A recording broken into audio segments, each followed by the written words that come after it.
আসসালামু আলাইকুম। আজকে আমরা এই কনটেন্টের মধ্যে কথা বলতে চলেছি।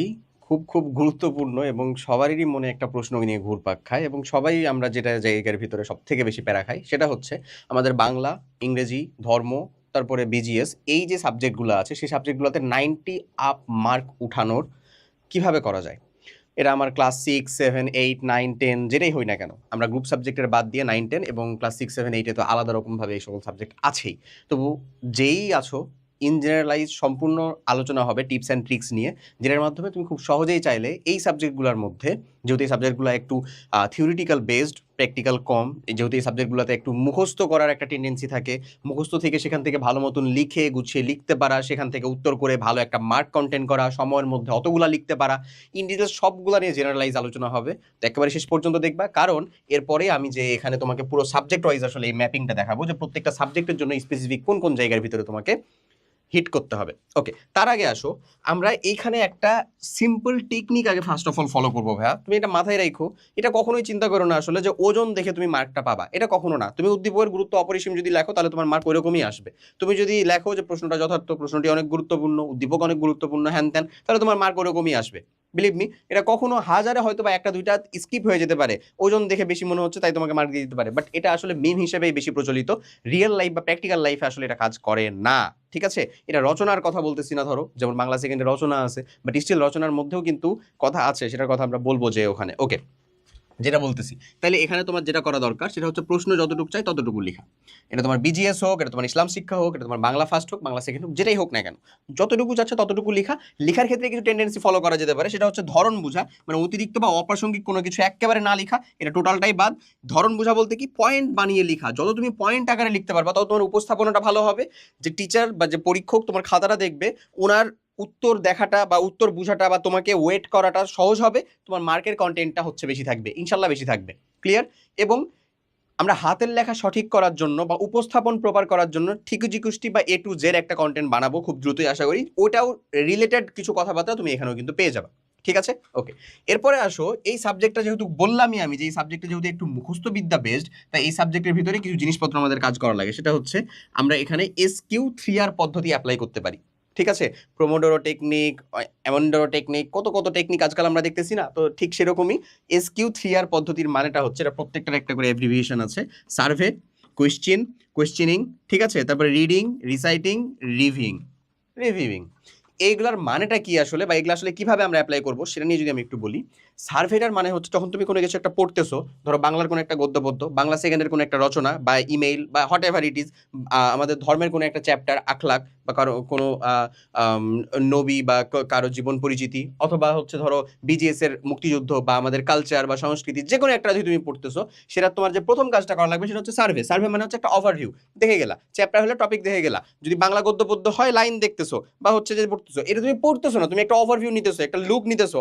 আচ্ছা, এখানে এতগুলো আছে, ও এখানে এতগুলো পেজ, আচ্ছা আচ্ছা, এখানে এই জায়গাটার স্পেসিফিক একটু কম মনে হচ্ছে, ও আচ্ছা, এখানে একটা ইন্টারেস্টিং কথা লেখা আছে তো, বা এখানে একটা উক্তি আছে তো, এরকম জিনিসপত্র জাস্ট একটা সার্ভে করলা, বা এটাকে বলা হচ্ছে দেখে যাওয়া। দেখে যাইতেছো তুমি, আর কিচ্ছু না, বেসিক কাজ, দেখে যাইতেছো।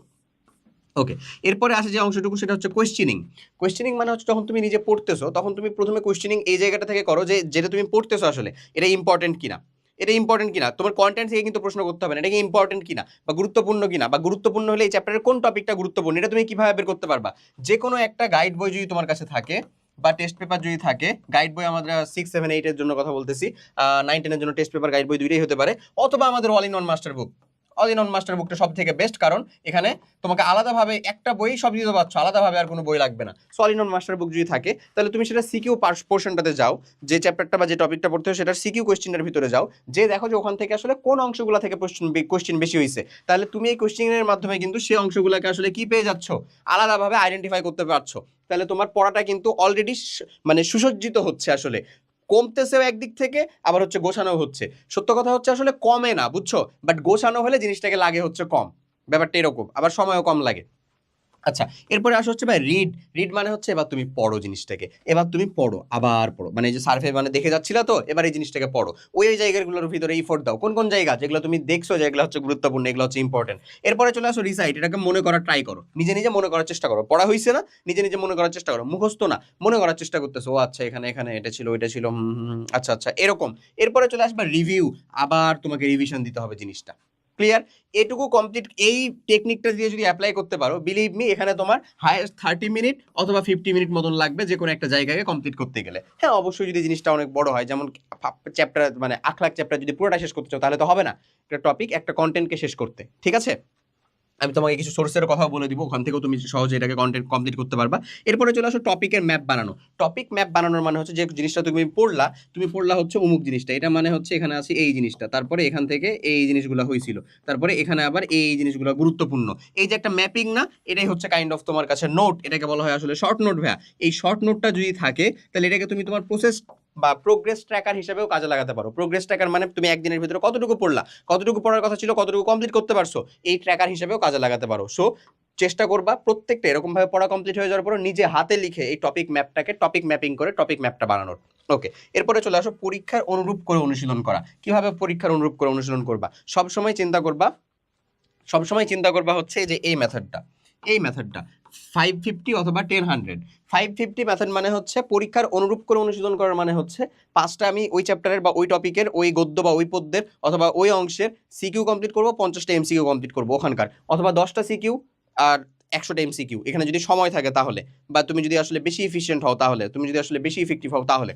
এছাড়াও এটা হচ্ছে তোমার মিনিমাম রেঞ্জ, এটা করতে হবে 5টা সিকিউ 50টা এমসিকিউ। 5টা সিকিউকে তুমি যদি আসলে এর ভিতর থেকে একটা সিকিউ অন্তত বিলিভ মি দেখে দেখে হয়েও লিখো তাহলে এটা কিন্তু তোমার আসলে কি হয়ে গেল, এটাই কিন্তু তোমার এই পরীক্ষার অনুরূপ অনুশীলন হয়ে গেল।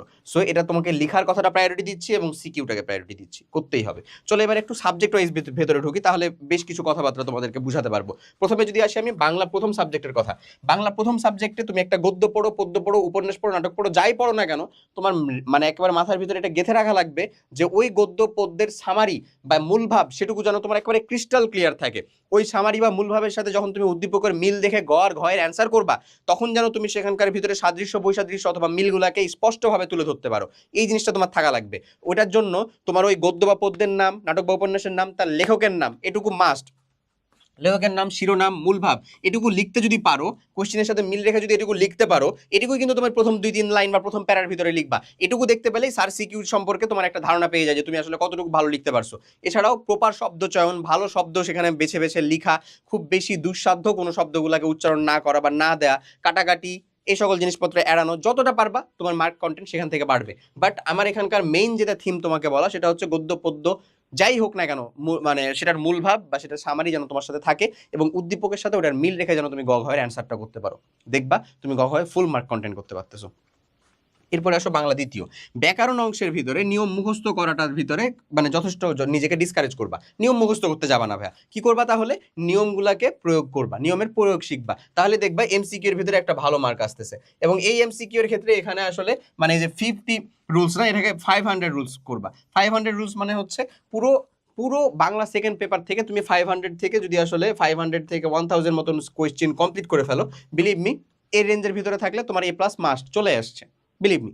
কারণ কি, এখানে এই জিনিসগুলা বেশ সীমাবদ্ধ, গুটি কিছু এগুলাই হয়, এগুলাই আসে, সেজন্য এটা খুব মানে কিছুটা কাইন্ড অফ ইজিয়ার এমসিকিউ পোর্শনটার কথা বলতেছি।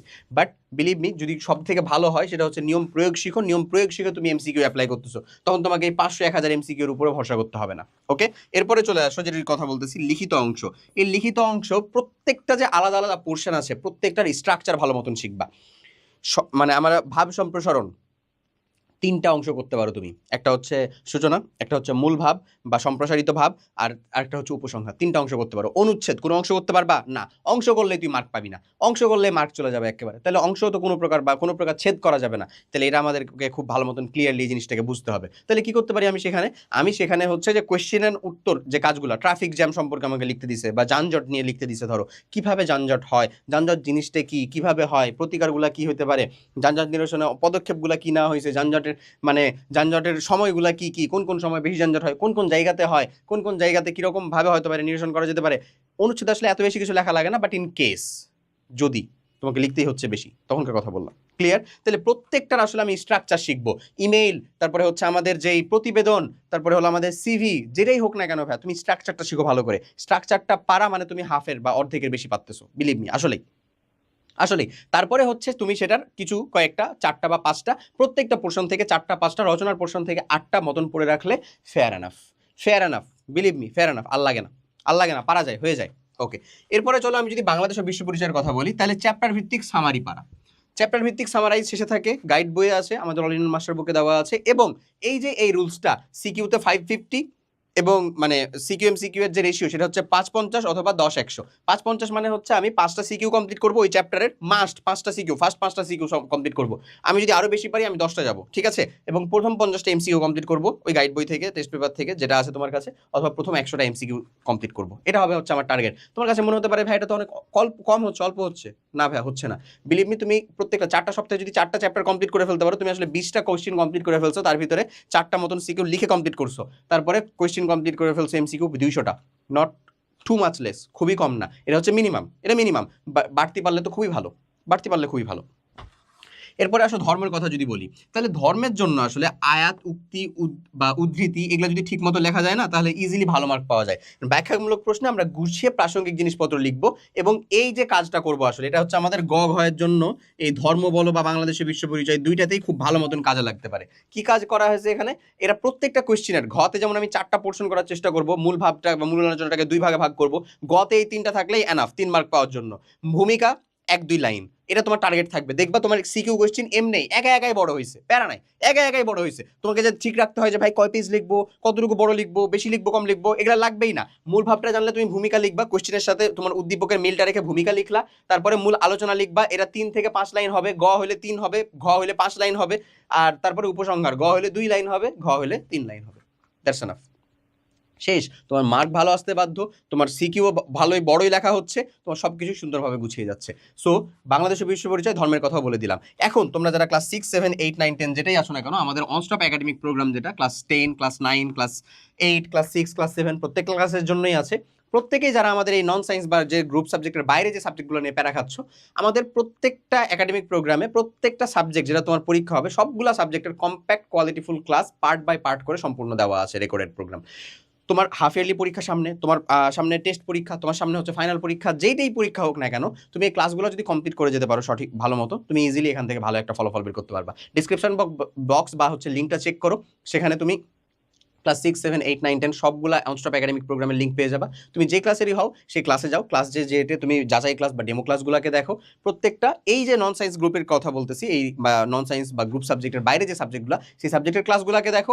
অবভিয়াসলি তোমার পছন্দ হবে এবং ভালো লাগবে, তুমি সেই প্রোগ্রামের সাথে আজই যুক্ত হয়ে যাও। তাহলে এছাড়া তুমি আমাদের যে ইউটিউবের ফ্রি প্লেলিস্ট দেওয়া আছে, ফ্রি প্লেলিস্ট থেকেও কমপ্লিট করতে পারো, অথবা আমাদের সাথে পেইড প্রোগ্রামে যুক্ত হয়ে ফ্রি প্লেলিস্টের মধ্যে আমাদের পেইড ক্লাসেরই কিছু অংশ ক্লাস তোমাদের জন্য ফ্রি করে দেওয়া আছে, সেখান থেকে ওই অংশটুকুতে যদি প্রবলেম হয় তাহলে শুধুমাত্র সেখান থেকে সেটুকু কমপ্লিট করে ফেলতে পারবা। সবাই অনেক ভালো থাকো, আল্লাহ হাফেজ, আসসালামু আলাইকুম।